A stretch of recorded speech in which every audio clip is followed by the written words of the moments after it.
సంతోషం నిన్న హృదయంతో మీ ఆశీర్వచన పాత్రలో చేయివేసి సమయోచితమైన సహాయం కొరకు కృప పొందినట్లు మీ కృపాసనం దగ్గరకు రావడానికి మాకు సహాయం చేయండి. ప్రత్యక్ష గుడారంలోని 7 అనుభవాలు ఏ దినం కూడా మా జీవితంలో నెరవేరాలి. అది ప్రతి ఒక్కరూ ప్రభు బలలో చేయివేసేవారు అనుభవించాలి. అందుకు సహాయం చేయమని వేడుకుంటూ నిదాసులను మట్టివాడు నన్ను కనికరించమని నిస్సలో చాటును మరుగుపరచుకుని ఈ కార్యక్రమం యావత్తు మీ నామమునకు ఘనత మహిమ ప్రభావం కలిగినట్లుగా మీరు జరిగించమని వేడుకుంటూ యేసుక్రీస్తు వారి దివ్యనామమున అడిగి వేడుకొని ప్రార్థన చేయుచున్నాం తండ్రి. ఆమేన్.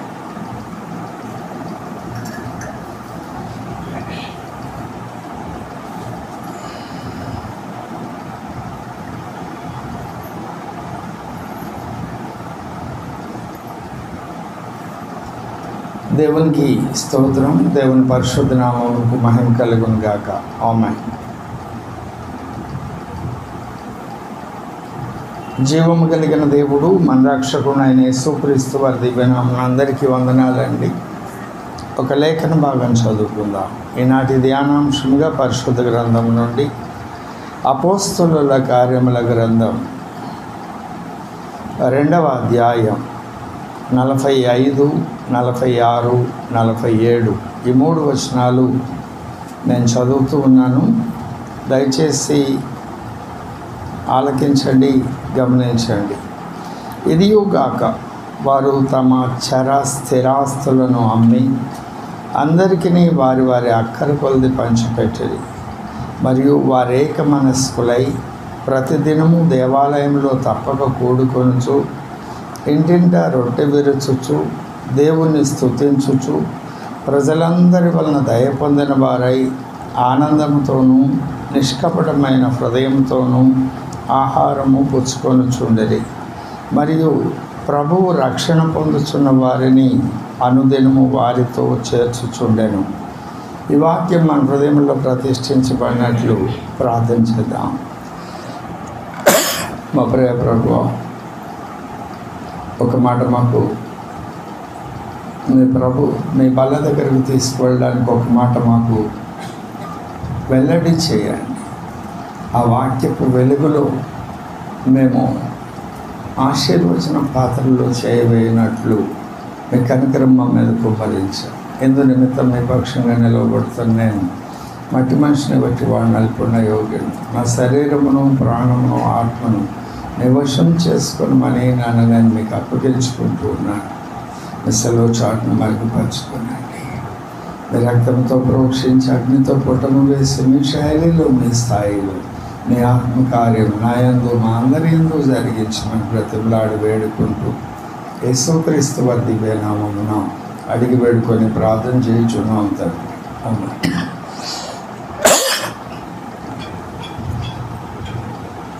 ప్రభువునందు నాకు అత్యంత ప్రియమైన వారులారా, ఒక ప్రత్యేకమైన సందేశం మనం ధ్యానం చేస్తున్న ప్రకటన గ్రంథం సిరీస్లో నుండి ప్రక్కకు వచ్చాము. ఈ దినము ఈ వర్తమానం అవసరమని నా హృదయంలో పరిశుద్ధాత్మదేవుడు ప్రేరేపించిన కారణాన ఈ ప్రత్యేకమైన అంశాన్ని ధ్యానం చేస్తున్నాం. ఇది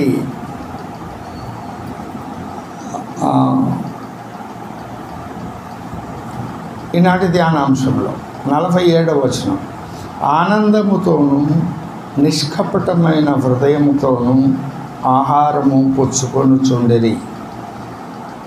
ఈ మాటలు మీరు మనసును పెట్టండి. 46లో వారేక మనస్కులై ప్రతిదినము దేవాలయంలో తప్పక కూడుకొనుచు ఇంటింటా రొట్టె విరుచుచు దేవుణ్ణి స్తుతించుచు ప్రజలందరి వలన దయ పొందిన వారై ఆనందముతోనూ నిష్కపటమైన హృదయంతోనూ ఆహారము పుచ్చుకొనుచుండిరి. ఈ మాటలు మనము సునిశ్చితంగా పరిశీలించినట్లయితే ఆనందముతోనూ నిష్కపటమైన హృదయముతోనూ ఆహారము పుచ్చుకుంటున్నారట. ఆహారం పుచ్చుకోవడము ఆనందముతోనూ నిష్కపటమైన హృదయంతోనూ చేస్తున్నారట. ఆనందముతో నిష్కపటమైన హృదయముతో భోజనం పుచ్చుకోవడం ఏమిటి? ఆనాడు ఉన్నటువంటి సమాజం ఎలాంటిది? రోమా ప్రభుత్వములో ఉన్నటువంటి సంస్కృతి చాలా విచ్చలవిడితనంగా ఉండేది. దేవుడిచ్చిన శరీరం గురించి, నా శరీరం గురించి నాకు తెలుసు కదా, నీ శరీరం గురించి నీకు తెలుసు, కాబట్టి మనం ఈ వస్త్రాలు వేసుకోవాలా, అవసరం లేదు అని వస్త్రాలు లేకుండా తిరిగేటువంటి ప్రజలు, విపరీతమైనటువంటి వ్యభిచార క్రియలు జరిగించేవారు. విపరీతంగా తిండి తింటారు, విపరీతంగా తిరుగుతారు. తిండిపోతులు, త్రాగుబోతులు, తిరుగుబోతులు. ఆ సమాజం యొక్క లక్షణాలు అవి. మీరు చూడండి, రోమా శిల్పాలు నెట్లో చూసినా కూడా దొరుకుతాయి. ఎక్కువ శిల్పాలు నగ్నంగానే కనపడుతూ ఉంటాయి. ఒక మనిషిని చంపడం అంటే వాళ్ళకి చాలా సులువైనటువంటి పని. కలిగ్యుల అనేటువంటి రోమా చక్రవర్తిలో ఒక చక్రవర్తి, అది పరాకాష్ఠకు చెందింది. అలాంటి పరిస్థితుల్లో దేవుని సంఘం ఏర్పాటైంది. అలాంటి విపరీతమైన ధోరణులు ఉన్నటువంటి మానవ సమాజం మధ్య వాళ్ళు కూడా విపరీతంగా తింటున్నారు, ఇష్టం వచ్చినట్టు తింటున్నారు. క్రైస్తవ సమాజం కూడా తింటుంది, భోజనం చేస్తుంది. అయితే ఇక్కడ క్రైస్తవ సమాజాన్ని గురించి చెప్తూ ఆనందముతోనూ నిష్కపటమైన హృదయంతోనూ ఆహారం పుచ్చుకొనుచున్నారు అనేటువంటి మాటలు ఇక్కడ పలుకబడ్డాయి. అంటే భోజనం చేయడానికి కపటమైన హృదయము, నిష్కపటమైన హృదయము అనేటువంటి పట్టింపు అవసరం లేదు. ఆకలి అవుతుంది తింటాడు, అవసరం ఉంది తింటాడు. లేదు, ఆహారం యొక్క అవసరతను బట్టి ఆ పరిస్థితుల్లో ఎవరైనా ఆహారం తింటారు. దానికి నిష్కపటమైన హృదయం అక్కర్లేదే కదా. ఇక్కడ ఈ లేఖనం చెప్తుంది, నిష్కపటమైన హృదయముతోనూ ఆనందముతోనూ అంటే మామూలు భోజనం చేయడానికి నిష్కపటమైన హృదయము అక్కర్లేదు. ఇక్కడ చెప్తున్న లేఖనము నిష్కపటమైన హృదయముతో ఆహారాన్ని పుచ్చుకుంటున్నారు అంటే ఒక ప్రత్యేకమైన ఆహారం ఉన్నది దేవుని సంఘం భుజించడానికి. దేవుని సంఘం భుజించడానికి ఒక ప్రత్యేకమైనటువంటి ఆహారం ఉన్నది. దాని గురించి ఇక్కడ లేఖనం చెప్తుంది. ఒకవేళ ఇది సాధారణమైన ఆహారం అయితే, ఆహారం తీసుకోవడం అనేటువంటిది కాలకృత్యములు అనేటువంటి దానిలో ఒక భాగం. కాలకృత్యములు అంటే మరి వారు స్నానము చేయుచు ఉండిరి అని చెప్పాలి, నిద్రపోచుండిరి నిర్ణీత సమయంలో, ఆ కాలఘట్టాల ప్రకారం నిద్రపోయే సమయంలో నిద్రపోవాలి, పండ్లు తోముకోవడం, స్నానం చేయడం, న్యాచురల్ నీడ్స్కి వెళ్ళడం, ఇవన్నీ కూడా కాలకృత్యముల్లో భాగం కదా. భోజనం కూడా కాలకృత్యముల్లో ఒక భాగమే కదా. ఈ శరీరానికి అవసరమైన ఫీడింగ్ ఇవ్వడం. మరి దీని గురించి రాసినప్పుడు వాటి గురించి ఎందుకు రాయలేదు అంటే ఇది ఒక ప్రత్యేకమైనటువంటి ఆహారంగా ఈ లేఖనం మనకు పరిచయం చేస్తుంది. ప్రభునందు నాకు అత్యంత ప్రియమైన వాళ్ళారా, ఇక్కడ వ్రాసిన ఈ లేఖనంలో వారేక మనస్కులై 46 ప్రతిదినము దేవాలయంలో తప్పక కూడుకున్నది ఎక్కడ? దేవాలయంలో. ఇంటింటా రొట్టె విరుచుచు. రొట్టె ఎక్కడ విరిచారు? ఈ ఇంట్లో విరవాలి, లేకుంటే ఆ ఇంట్లో విరవాలి, లేకుంటే ఈ ఇంట్లో విరవాలి, నియమం లేదు.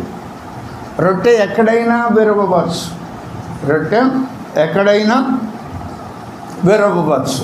స్థలము యొక్క ప్రాధాన్యత క్రొత్త నిబంధనలో లేదు. రొట్టె విరవడానికి స్థలము యొక్క ప్రాధాన్యత క్రొత్త నిబంధనలో లేదు. పాత నిబంధనలు అయితే స్థలము యొక్క ప్రాధాన్యత ఉన్నది.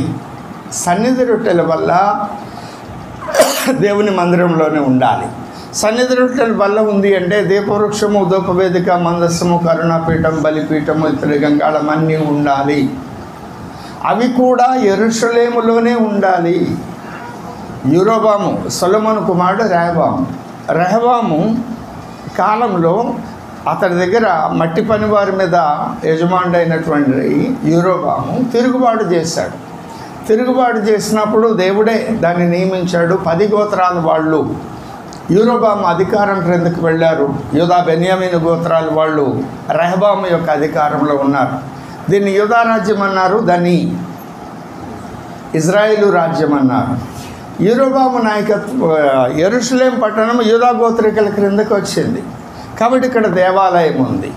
యూదా బెన్యామీను గోత్రికులు ఉన్నటువంటి రాజ్యంలో దేవాలయం ఉన్నది, మందస్సం ఉన్నది, బలిపీఠము అన్నీ ఉన్నాయి.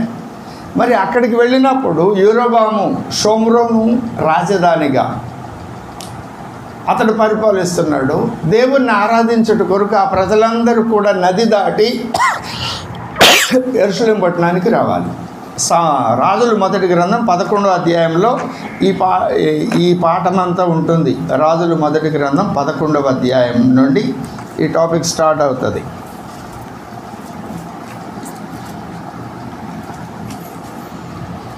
26వ వచనంలో సొలొమోను సేవకుడైన యూరోబాము అతడు బలాఢ్యుడని 28వ వచనంలో ఉంటుంది.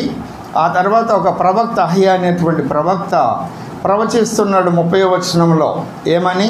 తాను ధరించుకుని క్రొత్త వస్త్రమును పట్టుకొని 12 తునకలుగా చింపి యూరోబాము తిట్లను, ఈ 10 తునకలు నువ్వు తీసుకో, అంటే 10 గోత్రాల వాళ్ళను నువ్వు పరిపాలించు అని. ఆ తర్వాత 10 గోత్రములు నీకు ఇస్తాను అని 33వ వచనం చివరి భాగంలో ఉంటుంది. అలాగూ రాజ్యము విడగొట్టబడిన తర్వాత ఇక్కడ ఉన్న వాళ్ళందరూ యెరూషలేము వెళ్ళి ఆరాధిస్తూ ఉంటే దావీదు ఇంటి వారి మంచితనాన్ని బట్టి ఈ 10 గోత్రాల వాళ్ళు మరలా తిరిగి దావీదుకు లోబడిపోతారు, దావీదు దగ్గరికి వెళ్ళిపోతారు, నన్ను చంపేసి 10 గోత్రాలను కలిపేసుకుంటారు అని భయపడ్డాడు. ఆ విషయం 12వ అధ్యాయము 26వ వచనంలో మనం చూస్తూ ఉన్నాం. 26. అప్పుడు ఆయన ఏం చేశాడు? 28వ వచనం, 2 బంగారపు దూడలు చేయించి జనులను పిలిచి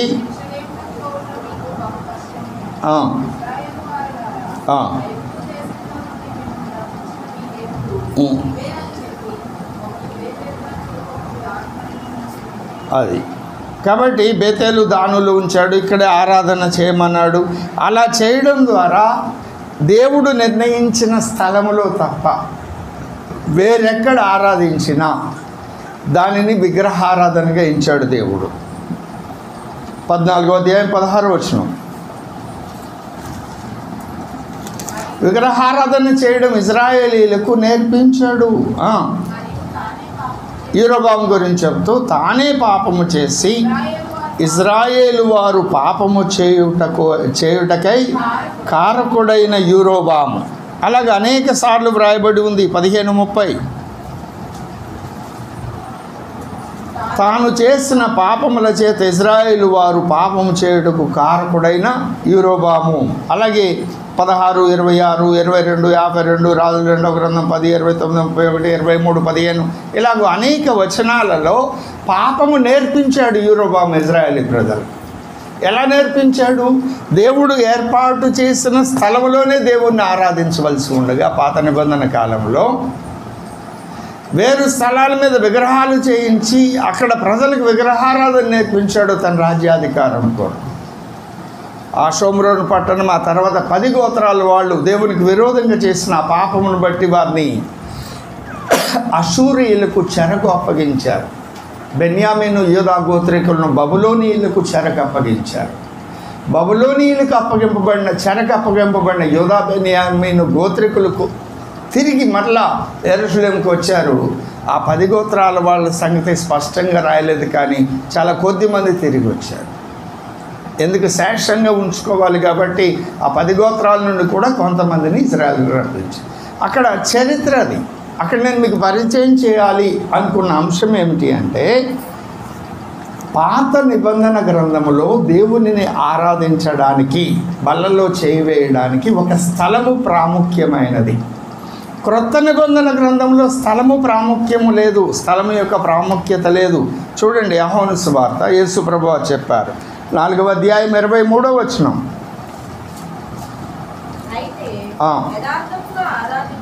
యథార్థముగా ఆరాధించువారు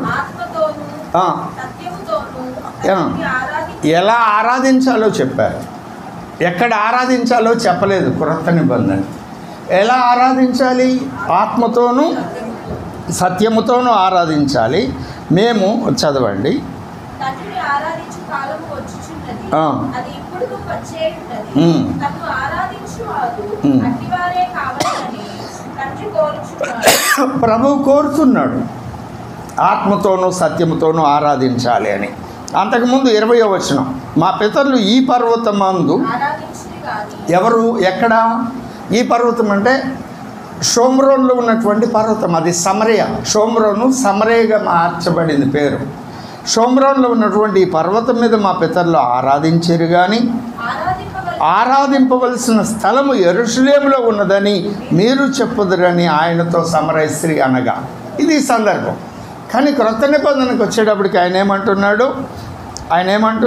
దేవుణ్ణి ఆరాధించు వారు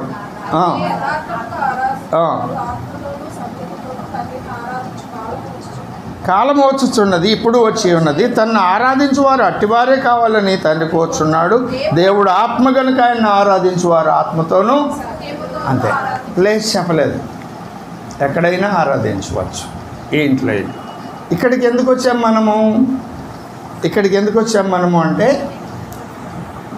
ఇంటింటా వారు రొట్టె విరిచారు అని 2వ అధ్యాయంలో మనం చూసాం, 46వ వచనం. అవునా? 2వ.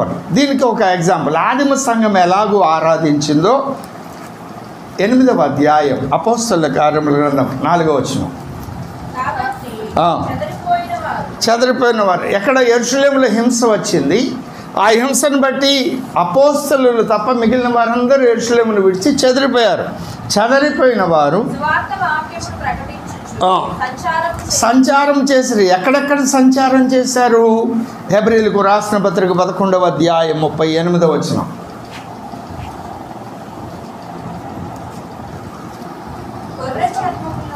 గొర్రె చర్మములను మేక చర్మములను వేసుకొని దరిద్రులై ఉండి, అంటే కట్టుకోవడానికి వస్త్రాలు కూడా లేవు, అంతగా హింసించారు క్రైస్తవులు. ఏ గొర్రె లేకుండా మేక దొరికింది, దాన్ని చంపారు, మాంసం తిన్నారు, ఆ చర్మాలే కప్పుకొని చుట్టుకొని తిరిగారు. ఆనాడు ఆదిమ సంఘం అంతగా శ్రమపడింది.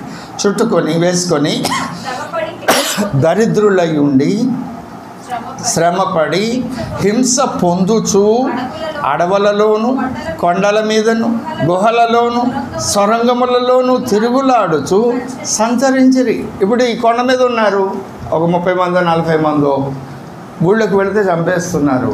కాబట్టి అక్కడే ఈరోజు ఇది ప్రభు దినం కదా, ఆదివారం కదా, మనం ప్రభు బల్లలో పాల్గొనాలి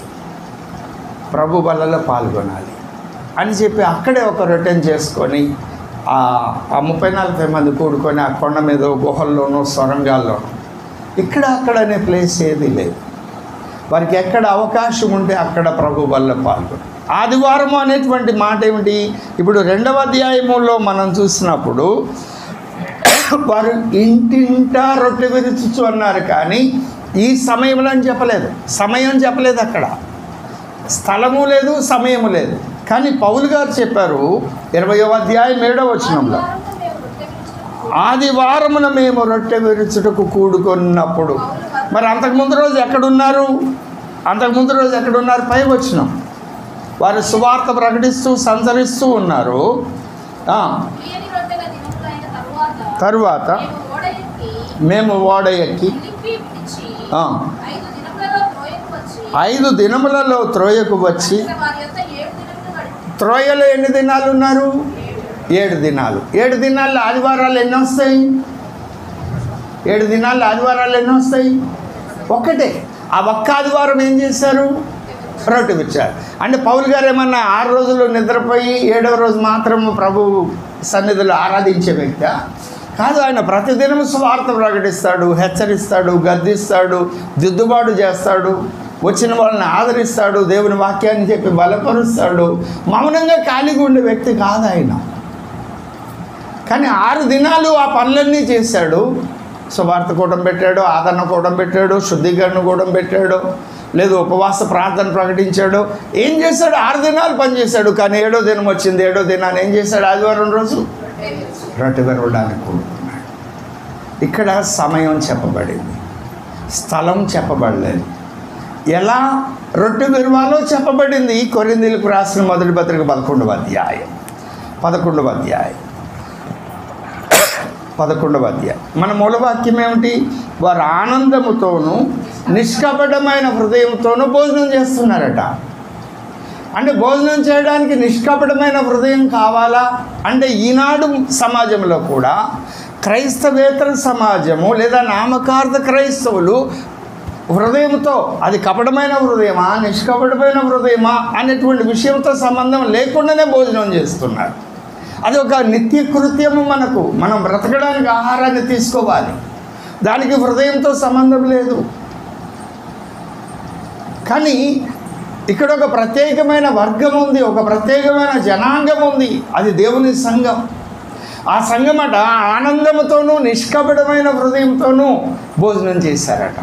ఆ నిష్కపటమైన హృదయంతో ఆనందంతో భోజనం చేయడం ఏమిటో మనం ధ్యానం చేస్తూ పాత నిబంధన గ్రంథంలో ప్రభు బల్లలో పాల్గొనాలి అంటే స్థలము యొక్క ప్రాముఖ్యత ఉంది. క్రొత్త నిబంధనలో స్థలము యొక్క ప్రాముఖ్యత లేదు. క్రొత్త నిబంధనలో నిర్ణీత సమయము అని ఆదివారం రోజు రొట్టె విరవడానికి కూడుకోవాలి అని చెప్పారు పౌలు గారి ద్వారా పరిశుద్ధాత్మ దేవుడు. ఆ విషయాన్ని మనం ధ్యానం చేస్తున్నాం. ఇది రెండో విషయము, దాన్ని ఎలా స్వీకరించాలి అనే విషయాల్లో అనేకం ఇంతకుముందు నేను చెప్పాను. అందుకే ప్రతి సంవత్సరం కనీసం 2-3 వర్తమానాలు దీనికోసం ప్రత్యేకించుకుంటూ ఉంటాం. ఆ క్రమంలో ఇది రెండో వర్తమానం ఈ సంవత్సరం. ప్రభువు వల్ల తీసుకునేటప్పుడు ఎలా తీసుకోవాలంటే యోగ్యంగా అంటే ఎలా తీసుకోవాలి? మన పాపాన్ని గుర్తుపట్టాలి, పశ్చాత్తాపడాలి, క్షమాపణ పొందేంత నెమ్మదిని పొందాలి, ఆ తర్వాత కృతజ్ఞతాస్తుతులు చెల్లించాలి, ఆ తర్వాత ప్రభు బల్లలో చేయవేయాలి అనే నియమము వేరు కోణాల్లో అనేక సార్లు మనం ధ్యానం చేశాం. ఈ దినం ధ్యానం చేస్తున్నటువంటి అంశము ఆనందంతోనూ నిష్కపటమైన హృదయంతోనూ వారు భోజనం చేశారట. ఆ భోజనం చేసినప్పుడు ఆ భోజనం ఏమిటి అంటే ప్రభురాత్రి భోజనం. ఆదిమ సంఘములో ప్రభురాత్రి భోజనము 2 దశలలో ఉన్నది. మొదటి దశ 10వ అధ్యాయం, కొరింథీయులకు రాసిన మొదటి పత్రిక 10వ అధ్యాయం 17వ వచనం.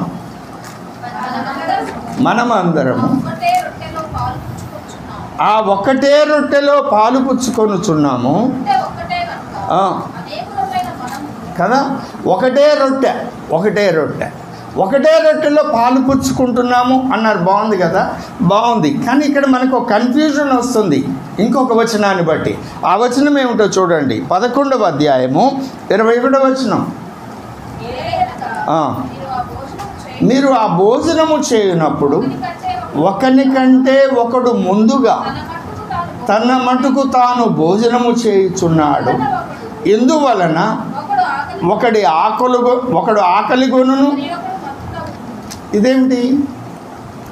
ప్రభురాత్రి భోజనం తీసుకుంటే ఒకడికేమో ఆకలి అవుతుందట, ఒకడేమో ఎక్కువ తినేసి మత్తుడైపోతున్నాడట. ఒక రొట్టెలోనిది తీసుకున్నప్పుడు అది ఎంత రొట్టె? ఒకవేళ ఈ గదంతా రొట్టె చేసినా కూడా మత్తుడయ్యేంత తినగలరా అండి? సాధ్యమయ్యే పని కాదు. అసలు ఇంత రొట్టె చేయడమే సాధ్యమయ్యే పని కాదు. సాధ్యమయ్యే పని కాదు. కాబట్టి ఇక్కడ చెప్తున్నటువంటి మాట ఏమిటి అంటే ప్రభురాత్రి భోజనము అనేటువంటిది 2 దశలలో ఉన్నది. ఒకటి, ఒక మనిషి మోయగలిగినంత రొట్టె, ఆ రొట్టెను విరచి ఎంతమంది ఉంటే అంతమంది కొరకు ఆ రొట్టెను పంచడం, ఇది మొదటి దశ. దానిని గురించి కొరింథీయులకు రాసిన మొదటి పత్రిక 10:17లో చెప్పారు. ఇక్కడ చెప్తున్నటువంటి రెండవ భాగం 11వ అధ్యాయము 20 నుండి, మీరందరూ కూడి వచ్చుచుండగా, ఆ పైన ఏమన్నాడు 19వ వచనంలో, మీలో యోగ్యులైన వారెవరో కనపడునట్లు మీలో భిన్నాభిప్రాయములు ఉండక తప్పదు అని చెబుతూ, మీరందరూ కూడి వచ్చుచుండగా మీరు ప్రభువు రాత్రి భోజనము చేయుట సాధ్యము కాదు. ఏలయనగా మీరు ఆ భోజనము చేయనప్పుడు ఒకనికంటే ఒకడు ముందుగా తన మటుకు తాను భోజనము చేయుచున్నాడు. ఇందువల్ల ఒకడు ఆకలి గొనును, మరి ఒకడు మత్తుడవును. ఇదేమి అన్నపానములు పుచ్చుకుంటూ మీకు ఇండ్లు లేవా? దేవుని సంఘమును తిరస్కరించి అంటే ఇక్కడ ఏమిటి? ప్రభురాత్రి భోజనంలో రెండవ భాగము వచ్చిన వారందరికీ భోజనం చేసి తినినంత భోజనం సమృద్ధిగా అందించడం. ఇలాగూ ఒక 50 మంది వస్తారు, 100 మంది వస్తారు. ఇళ్లలో కదా కూడుకుంది.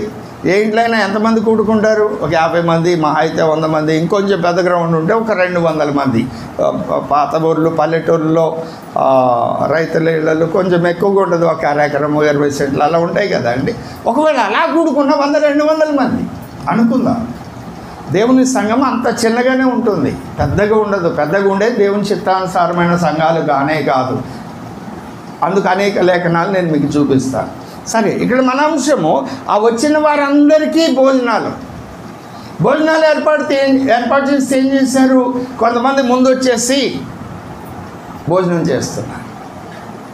వెనకొచ్చిన వాళ్ళకి లేకుండా తినేస్తున్నారు. వెనకొచ్చిన వాడికి ఉన్నదా లేదా అని చూసుకోకుండా తినేస్తున్నారు. అలా తింటున్నప్పుడు ఆ తినిన వాడు మత్తుడవుతున్నాడు. లేటుగా వచ్చిన వాళ్ళు బహుశా వాళ్ళు బేదలేమో, లేకుంటే వాళ్ళందరూ పెద్దవాళ్ళు కూర్చున్నారు. నేనెందుకు? ఆనాడు యూదులు రక్షణ పొందారు, అన్యులు రక్షణ పొందారు. యూదులకు అన్యులకు వ్యత్యాసం ఉంది కదా ఆనాడు. ఆ వ్యత్యాసాన్ని బట్టి నేను వెనకెడదాంలే అన్నవాళ్ళు తిన్న తర్వాత నీ వెనక ఎవడైనా ఆగితే వాడికి ఆహారం లేకుండా అయిపోయింది. దానిని బట్టి పౌలు గద్దిస్తూ అంటున్నాడు ఏమని? ఒకరికంటే ఒకడు ముందుగా తన మటుకు తాను భోజనం చేస్తున్నాడు, ఎందువల్ల ఒకడు ఆకలి కొంటున్నాడయ్యా. ఇంకొకడు మత్తుడవుతున్నాడు. ఇదేంటి? అన్నపానాలు తింటాక మీకు ఇళ్ళు లేవా? ఇక్కడికి వచ్చి ఈ భోజనమే చేయాలా? మంచివాడి బుద్ధి ఎక్కడ బయటపడుద్దట? డబ్బు దగ్గరను నీచు దగ్గర ఈ రెండు దగ్గర బుద్ధి బయట. దేవుని సంఘంలో కూడా అలాగే జరిగింది. అందుకే ఆయన వాళ్ళని హెచ్చరిస్తూ ఇప్పుడు 33వ వచనానికి రండి. 11:33. కాబట్టి నా సహోదరులారా, భోజనము చేయుటకు మీరు కూడి వచ్చినప్పుడు ఒకని కొరకు ఒకడు కనిపెట్టుకొని ఉండు. హెచ్చరించాడు. తర్వాత ఇప్పుడు ఆదరిస్తున్నాడు, ఆలోచన చెప్తున్నాడు. ఒక ప్రవక్త యొక్క లక్షణం నీలో ఉన్న పాపాన్ని ఎత్తి చూపించడమే కాదు, ఆ పాపంలో నుండి నిన్ను బయటకు తీసుకురావడానికి ఆలోచన కూడా చెప్పి నిన్ను ఆదరించి ఆ స్థితి నుండి నిన్ను బయటకు తీసుకొచ్చేలాగా పని చేయడం. ఆ పని ఇక్కడ చేస్తున్నాడు ఆయన. కొరింథీయులకు రాసిన మొదటి పత్రిక 11:33లో. కాబట్టి నా సహోదరులారా, భోజనము చేయుటకు మీరు కూడి వచ్చినప్పుడు ఒకని కొరకు ఒకడు కనిపెట్టుకొని ఉండుడి. మీరు కూడి వచ్చుట శిక్షావిధికి కారణము కాకుండానట్లు. ఈ మాట జాగ్రత్తగా వినండి. శిక్షావిధి కారణం అంటే పైన హెచ్చరిక ఏమిటి? ఒకడొచ్చి ముందు ఫుల్గా తింటున్నాడు, వెనకొచ్చినాడు కొందో లేదో అని. అదేంటి లేటుగా రావచ్చు అంటే ముందు ముక్కలు ఉండవు కదండి, వెనకొచ్చినాడికి ముక్కలు ఉండవు కదండి. ఇక దాని కొరికే వాడు బ్రతుకుతున్నట్టు. అలాంటి విషయంలో వాళ్ళు మారు మనసు పొందలేదు. కాబట్టి ఆయన అంటున్నాడు, శిక్షావిధికి కారణము కాకుండానట్లు ఎవడైనాను ఆకలి కొనని ఎళ్ళ తన ఇంటే భోజనం చేయి. ఒకవేళ ఇక్కడ అందదో దొరకదు అనుకోండి, ఇంటికాడ భోజనం చేసిరా. కానీ మనుష్యుడు మోసుకురాగలిగిన రొట్టె చేశారే. ప్రభురాత్రి భోజనంలో మొదటి భాగం రొట్టెను విరచి ఆ రొట్టెను చిన్న చిన్న ముక్కలు చేసి ఎలా తినాలి? ముందు ఇచ్చినోడు ముందు, వెనకిచ్చినోడు వెనక కాదు. అందరికీ పంచిన తరువాత అందరూ కూడా కృతజ్ఞతాస్తుతులు చెల్లించి ఆ తర్వాత అందరూ ఒక్కసారే ప్రభురాత్రి భోజనం చేయాలి. అదే ఆ విషయాన్ని ఇక్కడ చెప్తున్నాడు. ఏమని? భోజనం చేయటకు మీరు కూడి వచ్చినప్పుడు ఒకరి కొరకు ఒకడు కనిపెట్టుకొని ఉండండి. అందరికీ వడ్డించారా లేదా? అన్న నువ్వు భోజనం చేయంటే కాదు నువ్వే చెయ్యి, నువ్వు చెయ్యి అని ఒకరినొకళ్ళు నడిపించేవాడు నాయకుడైన వాడు చివరిలో ఉండి వచ్చిన వాళ్ళందరినీ కూడా వారందరికీ అవసరమైన భోజనం ఏర్పాటు చేసిన తర్వాత చివరిలో ఉంటే తింటాడు, లేకపోతే లేదు. అది నాయకుని యొక్క లక్షణం. మన కుటుంబాల్లో మనం అలాగే చేస్తాం కదా. చిన్నప్పటి నుండి మన పెద్దలు మనకు అలా నేర్పారు. మన ఇంట్లో ఫంక్షన్ అయితే, వేరే ఇంట్లో ఫంక్షన్ అయితే అక్కడ స్టోరీ వేరుగా ఉంటుంది. అవును కదండి? రైట్. కాబట్టి ప్రభురాత్రి భోజనము 2 దశల్లో ఉంది. మొదటి దశ వెరచి చిన్న చిన్న ముక్కలు తీసుకునేటువంటి విభాగం. అది ఒక రొట్టెని తీసుకువచ్చి ప్రార్థన చేసి కృతజ్ఞతాస్తుతులు చెల్లించి దాన్ని విరచి ఇది నీ శరీరం అని అందరికీ పంచిన తర్వాత అందరూ ఒక్కసారే ప్రభువును స్తుతించి క్రీస్తు శరీరాన్ని మనం తీసుకున్నాం. తర్వాత ఆరాధన అయిపోయిన తర్వాత అందరికీ సమృద్ధి అయిన ఆహారాన్ని సిద్ధపరిచి, ఇక్కడ కొంచెం తొండి చేసేవాళ్ళు ఉన్నారు కాబట్టి పౌలుకి హెచ్చరించాడు, గద్దించాడు. ఎందుకు అలాగ చేస్తున్నారు? మీలో యోగ్యుడైన వాడెవడో తెలియపరచబడినట్టు మీలో భిన్నాభిప్రాయాలు, నేను ముందు పోవాలి అనేది కాదు. నీ ప్రేమను వ్యక్తం చేయడానికి ఆ భోజనశాల కూడా ఒక వేదిక దేవుడు నియమించినటువంటి కట్టడం. ఇది ప్రభురాత్రి భోజనంలో ఉన్న 2 విభాగాలు. నేను మీకు పరిచయం చేస్తున్న అంశం ఏమిటి? మనం తీసుకున్న మూలవాక్యము అపోస్తలుల కార్యముల గ్రంథం 2వ అధ్యాయం 45 నుండి 47 వరకు. ఆ క్రమంలో నేను 47లో ఉన్నటువంటి ఆ మాటను మీకు పరిచయం చేశాను. ఏమిటది? ఆనందముతోనూ నిష్కపటమైన హృదయముతోనూ ఆహారం పుచ్చుకొనుచుండిరి. అవునా?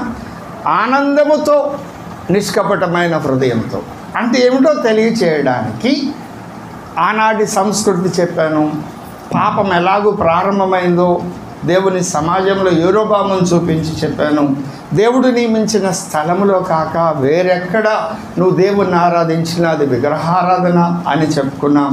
ఆ తర్వాత ఆదిమ సంఘం ఎలాగూ ప్రభు బల్లలో పాల్గొన్నారో చూపిస్తూ స్థలము ప్రాముఖ్యం కాదు, కానీ నువ్వెక్కడ ప్రభు బల్లలో పాల్గొన్నా అది ఆత్మతోనూ సత్యముతోనూ ఆయనను ఆరాధించాలి. అది ఆదివారం రోజని పౌలు గారు చెప్పిన మాట జ్ఞాపకం చేశాం. రైట్. ఈ మాటలు చెబుతూ ప్రభురాత్రి భోజనం 2 దశల్లో ఉంది. మొదటి దశ ఒక రొట్టెను విరిచి చిన్న ముక్క అందరికీ పంచిపెట్టడం ఒక భాగం. రెండవది కడుపు నిండా భోజనం పెట్టి పంపడం. ఇక్కడ వచ్చే సమస్యలు పరిష్కారాలు పౌలు గారి ద్వారా ప్రభు మనకి చెప్పారు. ఇప్పుడు ఆనందంతో నిష్కపటమైన హృదయంతో అసలు సమస్య అది కదా. మనం దాన్ని ధ్యానం చేయడానికే ఈ ఉపోద్ఘాతాన్ని మనం పరిచయం చేసుకున్నాం. ఇప్పుడు ఆనందంతో వర్తమానం చెప్పాడు దైవ సేవకుడు. చెప్పిన తర్వాత ఆనాటి సందేశం ప్రకారం మన జీవితాల్లో దేవునికి ఇష్టం లేని విషయం ఏదో ఒకదాన్ని ఎత్తి చూపించి ఈ విషయంలో మీరు ఎలా ఉన్నారు, మనం ఎలా ఉన్నాం పరీక్షించుకుందాం, పరిశీలన చేసుకుందాం. దేవునికి వ్యతిరేకంగా ఉన్న ప్రతి విషయాన్ని పశ్చాత్తాపంతో ప్రభు దగ్గర ఒప్పుకుందాం. నేను మీకు టైం ఇస్తున్నాను. ఈ టైంలో ప్రభు మన మధ్యలో సంచరిస్తున్నారు. పశ్చాత్తాపడండి, దుఃఖపడండి, మిమ్మల్ని మీరు దుఃఖపరచుకోనండి, కన్నీటితో ప్రభు దగ్గర పాపం ఒప్పుకోనండి, క్షమించమని వేడుకోనండి అని చెప్పి మీకు కొంత టైం ఇస్తున్నాం. అట్లాగే ఆ సమయంలో దైవ సేవకుడు కూడా తను ముందుగానే సిద్ధపడి ఉంటాడు. ఇక్కడ చేయవలసిన పనులు ఉంటాయి కాబట్టి తను కూడా ఒక మాట ప్రార్థన చేసుకొని పశ్చాత్తాపడే వాళ్ళు. ఇప్పుడు ఏడుస్తూ ప్రభు బల తీసుకోవాలా, ఆనందంతో ప్రభు బల తీసుకోవాలా? ఇక్కడ ఆనందంతో అని వ్రాయబడు. ప్రభువా ఏడుస్తూ ప్రభు బల తీసుకోవాలా, ఆనందంతో తీసుకోవాలని ప్రభువుని అడిగితే ప్రభు అంటాడు 2 అంటాడు. ఎలా? దీనికి ఉన్న లేఖనాధారం ఏమిటి? దీనికి ఉన్న లేఖనాధారం చూడండి. ప్రభు వల్ల ఏడుస్తూ తీసుకోవాలి, తర్వాత ఆనందంతో కూడా తీసుకోవాలి. దీనికి ఉన్న లేఖనాధారము 51వ కీర్తన ప్రారంభ వచనం నుండి. ఇక్కడ పశ్చాత్తాపడ్డాడు, ప్రభుతో సమాధాన పడవలసిన పరిస్థితి దావీదు భక్తుని జీవితంలో మనం చూస్తున్నాం. దేవా నీ కృప చొప్పున నన్ను కరుణింపుము, నీ వాత్సల్య బాహుళ్యం చొప్పున అతిక్రమములను ఏడుస్తున్నాడు. నా దోషము పోవునట్లు నన్ను బాగుగా కడుగుము, నా పాపం పోవునట్లు నన్ను పవిత్రపరచుము. నా అతిక్రమములు మీకు తెలుసా? మీ అతిక్రమములు తెలియకుండా ఉండవు, అవునా? ప్రతి ఒక్కరికి వారు గత బల్లలో చేయవేసిన టైం నుండి ఈ టైం వరకు ఏం చేశారో, అందులో ఏవి దేవునికి ఇష్టమో ఏవి దేవునికి ఇష్టం కాదో తెలుసో తెలీదా? ఖచ్చితంగా తెలుసు. దేవుని దగ్గర ఎలా ఒప్పుకోవాలో చెప్తున్నాడు ఆయన. ఈ కారణం చేత అలా చేశాను ప్రభువా, ఆ పరిస్థితుల్లో అలా చేశాను ప్రభువా. సాకులొద్దు. నా అతిక్రమం నాకు తెలిసే ఉన్నవి, నా పాపం ఎల్లప్పుడూ నా ఎదుట ఉన్నది. నేను కేవలం నీకే విరోధముగా నేను పాపం చేసి ఉన్నాను, నీ దృష్టి ఎదుటి నేను చెడుతనం చేసి ఉన్నాను. కావున ఆజ్ఞ ఇచ్చినప్పుడు నీవు నీతిమంతుడుగా అగపడదువు, తీర్పు తీర్చున్నప్పుడు నిర్మలుడుగా అగుపడదువు. నేను పాపములో పుట్టినవాడను, పాపములోనే నా తల్లి నన్ను గర్భము ధరించెను. నా అంతరంగములో నీవు అంతరంగములో సత్యము కోరుచున్నావు, ఆంతర్యమును నాకు జ్ఞానము తెలియచేదు. ఎందుకు ఆంతర్యమున జ్ఞానము? దేవునికి ఏది ఆమోదయోగ్యమో కాదో తెలియడానికి ఇక్కడ సందర్భం అది. నేను పవిత్రుడనగున్నట్లు హిస్సోపుతో నా పాపము, హిస్సోపు అంటే గోడలో మొలిచేటువంటి చిన్న మొక్క, మనము రంగు వేయడానికి, పెయింట్ వేయడానికి బ్రష్ వాడతాం కదా, అట్లాగే ఈ మొక్కను ఉపయోగించి యాజకులు ఆ రక్తంలో బలి అర్పించిన బలిపశువు యొక్క రక్తాన్ని పాత్రలో తీసుకున్నాక ఆ రక్తంలో హిస్సోపు మొక్కను ముంచి ఆనాడు ద్వారబంధరాలకు పూసిన, ఆ తర్వాత బలిపీఠం కొమ్ములకు పూసిన హిస్సోపు అనే మొక్కను ఉపయోగిస్తారు. కాబట్టి హిస్సోపుతో నా పాపమును పరిహరింపము, హిమము కంటేను నేను తెల్లగా ఉండినట్లు నన్ను కడుగుము అని కన్నీరు ఏడుస్తున్నాడు అని చెబుతూ 8వ వచనం ఏమన్నాడు? ఎప్పుడు వస్తుంది ఉత్సాహ సంతోషం? తన అతిక్రమం తనకు తెలుసు, తన పాపం తనకు తెలుసు, అది దేవునికి విరోధమైందని తెలుసు, అవన్నీ ఒప్పుకున్నాడు. అవి ఒప్పుకునే క్రమంలో అతనికి ఉత్సాహ సంతోషం ఎప్పుడు వస్తుంది కదా? పసిపిల్లలు ఉన్నారు, వాళ్ళకి తెలిసిన భాష ఒకటే, ఏడుపు. ఆకలైనా ఏడుస్తారు, చిరాకు వచ్చినా ఏడుస్తారు, నిద్రకు వచ్చినా ఏడుస్తారు, భయం కలిగిన అన్నిటికీ ఏడిపే కదా. వాడికి చిరాకు వచ్చింది. ఆ తల్లికి తెలుసు ఏ టైంలో ఆ బిడ్డకి ఏది అవసరం అనేటువంటి తల్లికి తెలుసు. తల్లి అన్నీ గమనించుకుంటూ ఉంటాడు. వాడికి చిరాకు వచ్చి ఏడుస్తున్నాడు అనుకో, అప్పుడు ఆ తల్లి ఏం చేస్తుంది? వెంటనే తీసుకువెళ్ళి వాడిని వేడి నీళ్ళతో ఒక 3-4 బకెట్లు గుమ్మరించి స్నానం చేసి రుద్ది అదొక గొప్ప నైపుణ్యంతో కూడినటువంటి పని. అందరూ చేయించలేరు పసిపిల్లలకి స్నానం కదా, ఆ నిపుణత కలిగిన తల్లులే చేయించగలుగుతారు. ఆ చేపను రుద్దినటువంటి రుద్ది శుభ్రం చేసి తీసుకొచ్చి పౌడర్ వేసి ఆ జుబ్బా ఏదో వేసిన తర్వాత వాడికి ఆ పాలసీస ఇస్తే ఎంత హాయిగా నిద్రపోతాడు. అప్పుడు దాకా ఏడ్చినోడు. అలాగే నీ పాపాన్ని గురించి నువ్వు ఆయన దగ్గర ఏడ్చి ఒప్పుకొని, అయ్యా ఈ పాపం నుండి నన్ను విడిపించు అని మొరపెట్టినప్పుడు, పాపం నుండి నన్ను విడిపించని కనిపెట్టి మొరపెట్టినప్పుడు, ఆ క్షమాపణ పొందినప్పుడు ఆ పసిబిడ్డ ఎలాంటి హాయిని పొందుకుంటాడో అలాంటి హాయి నీ హృదయంలోకి వస్తుంది. ఆ హాయి కలిగినప్పుడు దేవుడు నిన్ను క్షమించాడు అని, ఇంకా దేవునికి నాకు మధ్యలో ఏమీ లేదు అనే అనుభవాన్ని నువ్వు పొందుకుంటావు. ఆ అనుభవాన్ని నువ్వు పొందుకున్నప్పుడు, ఆ అనుభవం నాకు ప్రభువు ఇచ్చాడు అని నువ్వు గ్రహించడమే రక్షణానందం. ఆ మాట క్రింద చెప్తాడు చూడండి, 8లో ఏమన్నాడు? ఉత్సాహ సంతోషములు నాకు వినిపించు అన్నాడు. ఆ తర్వాత అప్పుడు నీవు విరిచిన ఎముకలు, అంటే ఇప్పుడు దాకా నా ఎముకలు ఎలాగున్నాయి? ఈ పాపాన్ని బట్టి ఎముక విరిగిపోతే ఎంత పెయినో, ఆ దేవునికి విరోధమైన పాపం చేసినప్పుడు నాలో అంత వేదన కలుగుతుంది, అంత బాధ కలుగుతుంది, అంత బాధపడాలి. దేవునికి విరోధమైన మాట మాట్లాడినా, క్రియ చేసిన, ప్రవర్తన చేసిన, అలాగ బాధపడినప్పుడు నువ్వు విరిచిన ఎముకలు తిరిగి హర్షించున్నట్లు. ఎప్పుడు హర్షిస్తాయి? ఆ పెయిన్ ఎందుకు వచ్చింది? పాపమును బట్టి. అందుకే ఏడుస్తున్నాం.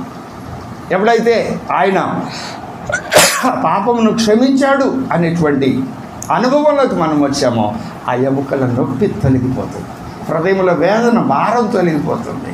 తప్పిపోయిన కుమారుడు ఇంటికి తిరిగి వస్తే పరుగు నా తండ్రి వచ్చి ఎలాగో ఆయన మెడ మీద పడి ముద్దు పెట్టుకుంటే, ఆ ముద్దు పెట్టుకున్నప్పుడు ఈ కుమారుడు ఎలా సంతోషించుంటాడు? అలాంటి సంతోషం ప్రభు వలలో పాల్గొన్నప్పుడు నీకు కలిగి ఉండడమే రక్షణ. ఆ ఆనందముతో వారు భోజనం చేశారు. ఆ ఆనందముతో వారు భోజనం చేశారు. తర్వాత చదవండి, దేవా 10వ వచనం. అప్పుడు అలా కడగబడిన పసిబిడ్డ ఉయ్యాల్లో వేసినాక, పాల పైకి ఇచ్చినాక వాడు నిద్రపోతాడే, ఇంకా వాడికి ఏమీ ఉండదు, ఏ ఫీలింగ్ ఉండదు. అప్పుడు ఎంత హాయిగా నిద్రపోతాడు, తల్లి ఒళ్ళే అచ్చగా పడుకున్నట్టు ఉయ్యాల్లో. అవును కదండి, ఆ ఫీలింగ్ రావాలి. ప్రభు వల్ల పాల్గొన్నాడు. దాని గురించి అంటాడు, ఆ శుద్ధ హృదయము కలుగచేయము, నా అంతరంగంలో స్థిరమైన మనసు నూతనముగా పుట్టింపుము, నన్ను త్రోసివేయకము, నీ పరిశుద్ధాత్మను తీసివేయకము అని అంటూ నీ రక్షణ ఆనందం నాకు మరల ఈ ఆనందముతో, ఈ హృదయంతో, నిష్కపటమైన హృదయంతో. మొదట పశ్చాత్తాపం, దుఃఖం. ఆ దుఃఖం దేని వలన వచ్చింది? పాపం వలన వచ్చిన దుఃఖం ఎంత పెయిన్. అయ్యో, నేను ఎట్లా ఇలాంటి దేవునికి ఇష్టం లేని పని చేసి, దేవునికి విరోధమైన మాట మాట్లాడా, దేవునికి విరోధమైన ప్రవర్తన నేను, నా వంటి వాడు చేయవచ్చున ఇటువంటి పని అని ఆ వేదన, దుఃఖం.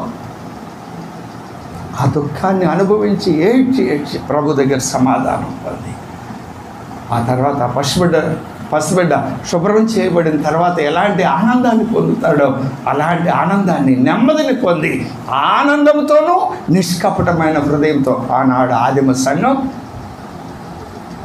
భోజనం చేసింది. మూలవాక్యం దగ్గరికి రండి. ఆనందముతోనూ నిష్కపటమైన హృదయముతోనూ ఆహారము పుచ్చుకొనుచుండిరి. అది కాదు, అప్పుడు నువ్వు అలాంటి అనుభవంలోనికి నడిపించబడితే, ఆనందాన్ని నువ్వు కలిగి ఉంటే, ఆ నిష్కపటమైన హృదయాన్ని నువ్వు కలిగి ఉంటే, అప్పుడు నిన్ను బట్టి అనేకులు దేవుని దగ్గరికి నడిపించబడతారు. ఆలోచించండి. ఈ రెండు లక్షణాలు కలిగి ప్రభు బలలో పాల్గొనడం అనేటువంటిది ప్రభు రాత్రి భోజనంలోని సంపూర్ణ సత్యం. అలా కాకుండా చాలామంది వచ్చి ఆ టైంకి వస్తారు, ఇలా కళ్ళకి అద్దుకొని ప్రసాదం అని తీసుకుంటారు. చాలామంది, మరి కొంతమంది, పాస్టర్ గారు నువ్వు బల్లుంచు నేను వస్తా. ఇవి తెలియక చేసేటువంటి పనులు. అందుకే ఈ సత్యాన్ని చెప్తున్నాను. ఇది చాలా కీలకమైన ఘట్టం.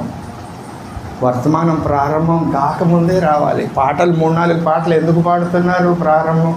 దూరం నుండి వచ్చేవారు, దగ్గర నుండి వచ్చేవారు, పసిపిల్లల తల్లులు ఉన్నారు, రకరకాల ఇబ్బందులు ఉంటాయి. వాటన్నిటినీ నెట్వేసుకొని ఆ టైం వాక్యం ప్రారంభించడానికి ముందు రావాలి.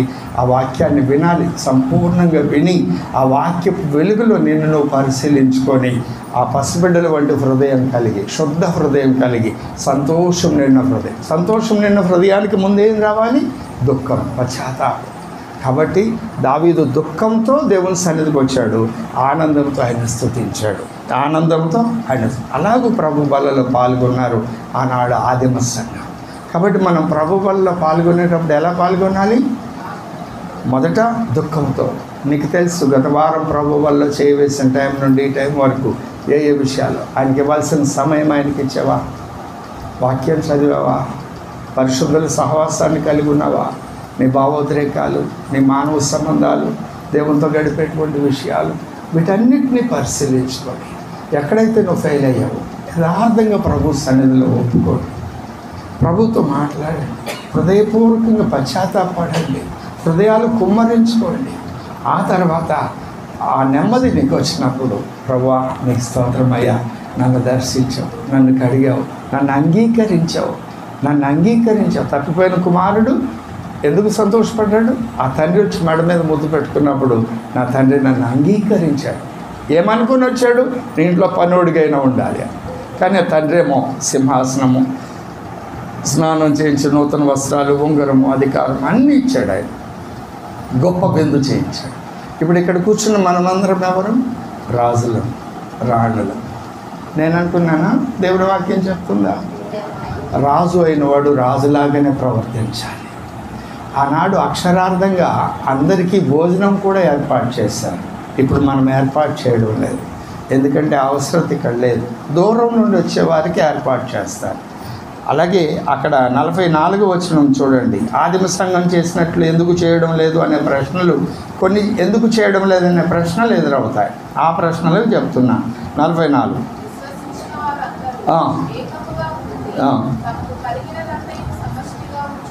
ఇప్పుడు అవసరం ఉందా అండి? లేదు. ఎవరి పని వాళ్ళు చేసుకొని, ఎవరి కుటుంబాన్ని వాళ్ళు పోషించుకోగలిగిన అవకాశాలు ఉన్నాయి, సామర్థ్యాలు. ఆనాడు అలాగ లేదు. యేసు ప్రభువును విశ్వసించిన వారిని చంపేస్తున్నారు,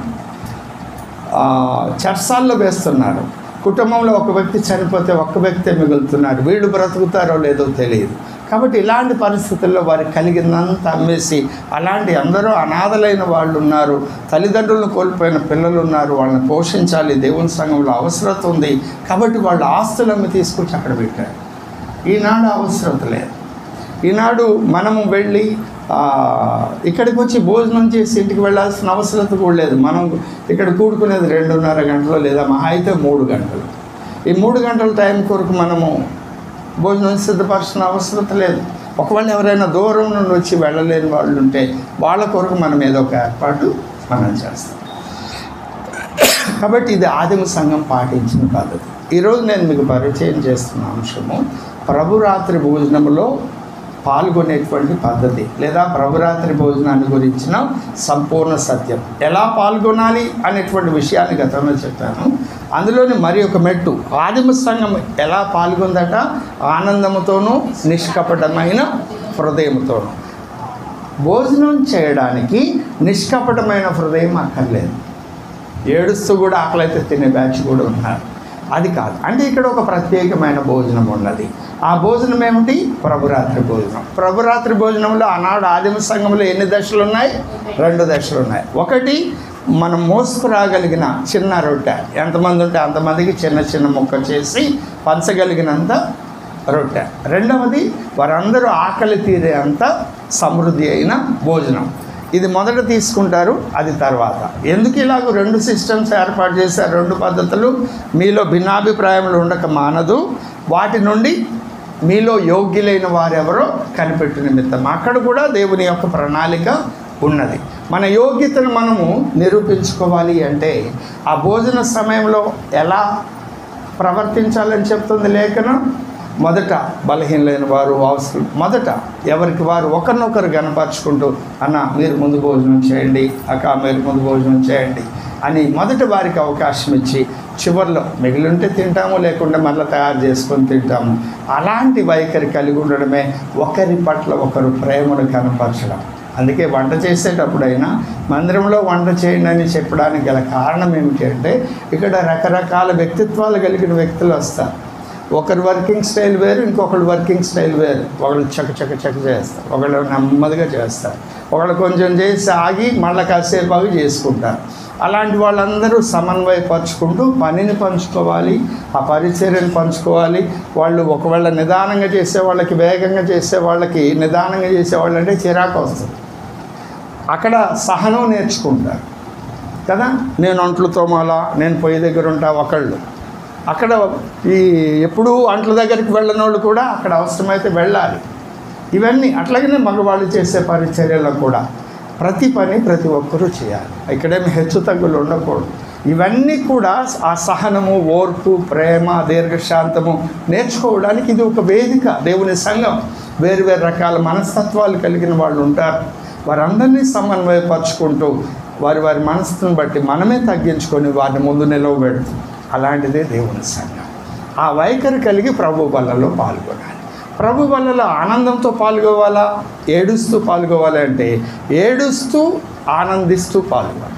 ఏడుస్తూ అనే ప్రక్రియ ఎప్పుడైతే నీ పాపం నీ ఎదుట ఉన్నదో, వాక్యం ద్వారా హెచ్చరించబడిన గత బల్లలో చేయవేసిన టైం నుండి ఈ టైం వరకు నీ జీవితంలో ఉన్న తప్పేమిటో, దేవునికి విరోధమైన విషయాలు ఏమిటో నీకు తెలిసినప్పుడు అవి ఎముకలు విరిగిపోతే ఎంత పెయిన్ అండి, అంత పెయిన్ అనుభవించి, అయ్యా దీని నుండి నన్ను విడిపించు, నీకు విరోధంగా నేను తప్పు చేశాను, నీకు విరోధంగా నేను పాపం చేశాను అని ఒప్పుకొని ఆ దుఃఖమంతా, దానికి ఒక బెస్ట్ ఎగ్జాంపుల్ చెప్పాను. ఓ పసిబిడ్డ చిరాకుంటే ఏడుస్తాడు, వాడు ఎవరు ఎత్తుకున్నా ఏడు పాపం. వాడిని తీసుకువెళ్ళి స్నానం చేయించి చక్కగా పౌడర్ వేసి పాల డబ్బా ఇస్తే కానీ వాడు నెమ్మదిగా నిద్రపోడు. అలాంటి నెమ్మది వచ్చే వరకు ఆ బిడ్డ మురికిని వదిలిస్తారు కదా, అట్లాగే మన మురికి వదిలిపోయే వరకు యేసు రక్తం దగ్గర పాపాన్ని ఒప్పుకోవాలి, క్షమాపణ పొందాలి. ఆ తర్వాత ప్రభు బల్లలో చేయవేసి, ప్రభువా నా పాపం క్షమించినందుకు నీకు వందనాలు, నన్ను నీతో సమాధానపరుచుకున్నందుకు నీకు వందనాలు, సమాధానపరుచుకొని పరిచర్య ఇచ్చినందుకు వందనాలు, నా పాపము నీ వీపు వెనక వేసుకున్నావు, నా పాపం ఇంకెన్నటికీ జ్ఞాపకం చేసుకొని అన్నావు, నాకు నెమ్మది కలిగిన హృదయాన్ని ఇచ్చావు, స్థిరమైన మనసును ఇచ్చావు అని ప్రభువును స్తుతించి అప్పుడు ప్రభు బల్లలో సంతోషంగా చేయవేయాలి. అలాగూ చేయవేయడం, యోగ్యంగా చేయవేయడం. అలా చేయవేసి రెండో వర్తమానం వినకుండా వెళ్ళిపోతే ఏం జరుగుతుంది? నీకు దేవుని ప్రణాళిక తెలియదు. ఈ సంఘంలో దేవుడు చేస్తున్న దైవ కార్యం ఏమిటో నీకు తెలియదు. ఎందుకంటే ప్రభు వల్ల అయిపోయిన తర్వాతే అర్పణ, సాక్ష్యము, ప్రకటన, లేకుంటే సంఘ క్షేమాభివృద్ధికరమైన విషయాలు నీకు చెప్పబడతాయి. దాని ప్రకారం నెక్స్ట్ వీక్ నువ్వేం చేయాలో రెండో వర్తమానంలో నీకు గైడ్ చేస్తారు. అవి తెలియకుండా వచ్చేసి కాఫీ హోటల్కి వెళ్ళి టిఫిన్ తినేసి డబ్బులు ఇచ్చి వెళ్ళిపోయినట్టు వెళ్ళిపోతే నువ్వు సంఘం వల్ల ఏ క్షేమాభివృద్ధి పొందలేవు. నువ్వు దేవుని సంఘంలో శిరస్సు పాతకబడిన వ్యక్తిగా నువ్వు ఉండలేవు. అది కంప్లీట్ అయ్యి చివరి ఆశీర్వాదం పొందుకున్న తర్వాత వెళితేనే ఆ దైవ సేవకుడు ద్వారా దేవుడు భూమి మీద ఆ ప్రాంతంలో ఆ ప్రజల ద్వారా ఏ కార్యం చేస్తున్నాడో నీకు అర్థమవుతుంది. చాలామందికి స్పృహ లేదు, ఈ జ్ఞానం లేదు, కాబట్టి ఆశీర్వాదాన్ని పొందుకోలేకపోతున్నారు. ఆలోచన చేయండి. అది చాలా పెద్ద దోషము, మీకు అర్థం కావడం లేదు. మీరు దేవుని సన్నిధికి రాకుండా ఉండాలంటే రెండు కారణాలు లేఖనాలు చెప్పారు. ఒకటి, నువ్వు పడక మీద ఉన్నావు, రాలేని పరిస్థితి. అప్పుడు ప్రభువే నీ దగ్గరకు వస్తాడు. నువ్వు రెగ్యులర్గా వచ్చే వ్యక్తివి అయితే, భయంతో వణుకుతో నీ రక్షణ కాపాడుకోవడానికి నిత్యం ప్రయత్నం చేసే వ్యక్తివి అయితే ప్రభువే నీ దగ్గరకు వస్తాడు. రెండవది, బయలుదేరావు, ఏదో ట్రాఫిక్ జామ్ అయింది, ప్రయాణంలో ఇబ్బంది అయింది, వెహికల్ పాడైంది, ఏదో ప్రాబ్లం అయింది, రాలేని పరిస్థితి. అలాంటప్పుడు ప్రభువుకు చెప్పుకొని, అయ్యా నేను ఈ ప్రయత్నం చేశాను కానీ రాలేకపోయాను, దయతో క్షమించయ్యా, నాకు మరి తరుణం ఇవ్వమని చెప్పి.